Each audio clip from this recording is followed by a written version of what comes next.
Et il a appuyé sur ce bouton. Moi, j'ai continué à parler. Et 5 minutes plus tard, il y a des hommes cagoulés qui sont rentrés dans le studio. L'équivalent du GIGN en Belgique, qui est arrivé, qui a bloqué la route avec 2 camions noirs.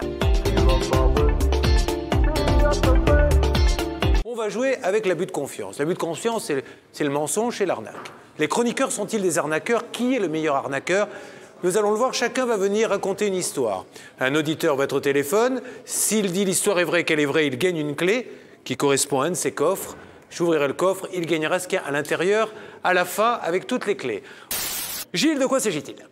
L'orage gronde sur Cuba. Voilà, tu vois. Non, mais juste, ça reste un jeu, hein, c'est quand même... mais on y va. L'orage gronde sur Cuba, en tout cas, sache-le. L'orage gronde sur Cuba. Nous sommes en 2003. Le Malecón à La Havane est transpercé par la furie des eaux. Mes vacances commencent très mal. Je viens de débarquer à l'aéroport et je me suis aperçu qu'on m'avait dérobé ou que ma valise était perdue.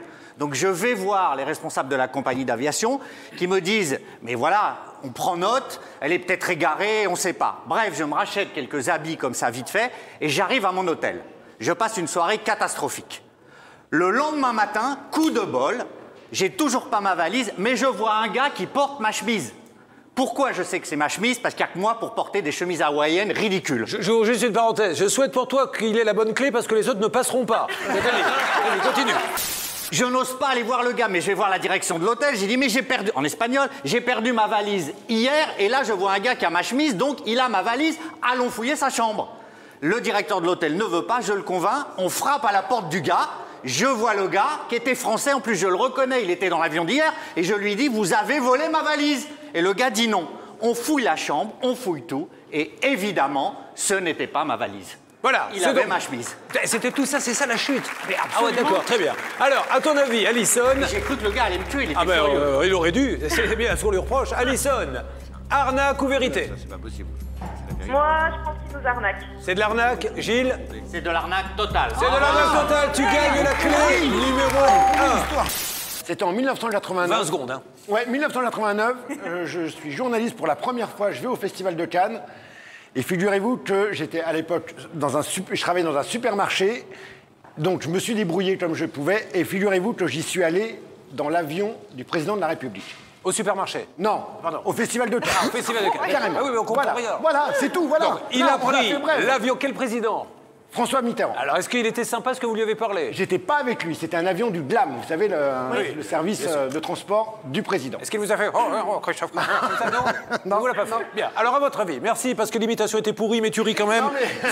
Je vois là que tu es sympa et charitable avec moi. Est-ce qu'à ton avis, il a pris l'avion avec François Mitterrand dans un avion du GLAM? Est-ce que j'ai pris l'avion du président de la Non, République? je pense que c'est du bluff. Hein? Et c'est? Ah non, c'était vrai. C'était vrai. Ah, on perd la clé Il y a numéro 3. une suite que je vous raconterai tout à l'heure, c'est bien, pour abus de confiance. Sachez Ah, tout à l'heure. que il y a une suite, mais je vous rassure tout de suite, on ne la racontera pas. Donc j'étais avec ma mère en voiture, je devais avoir 7 ou 8 ans. Elle était en train de conduire, elle fumait, donc ça sentait la cigarette. Ouais. Et en fait j'ai pris dans la boîte à gants quelque chose que je pensais être du parfum, sauf que c'était pas du tout du parfum, c'était une bombe lacrymo. Ouais. Et j'ai tout embaumé, on a eu un accident de voiture, on a fait 3 tonneaux. Très bien. Voilà. Toute ma famille est décédée dans l'accident, ça c'est la fait d'histoire. Elle va très bon bien. esprit. Donc vous avez pris de la bombe lacrymogène, elle était en train de conduire, vous en avez mis partout. Pensant que c'était du parfum. 3 tonneaux et vous étiez dedans. Qui avait d'autres dans la voiture? Ma mère et moi. Et ça se on a passait... terminé sur le dos, enfin sur le coffre, Sur le coffre, enfin sur le toit. à l'envers. Et ma mère n'arrivait pas à se détacher. Donc du coup, En je fait, l'ai Julien, détaché. vous racontez l'histoire, vous, c'est ça? J'essaie de la comprendre, Ah, c'est d'accord. différent. Bon, alors à ton avis, Elle est Mabel, très bien, mon histoire. est-ce qu'il y a eu... Elle est belle, si elle est vraie, elle est impressionnante. Est-ce qu'effectivement elle s'est trompée, elle a mis de la bombe lacrymogène dans la tête de sa mère et a provoqué un accident? Franchement, c'est gros, mais je dirais que c'est vrai. Pourquoi pas? Vrai, et c'est? Totalement vrai. Oh putain. Ah ouais, carrément. Ah ouais. Donc j'ai C'est-à-dire Je suis un boulet. qu'on travaille avec cette psychopathe depuis un an. Ça fait flipper, merci. Bravo, belle anecdote. Ah ouais, ça fait... Alors, il y a moyen de gagner un point.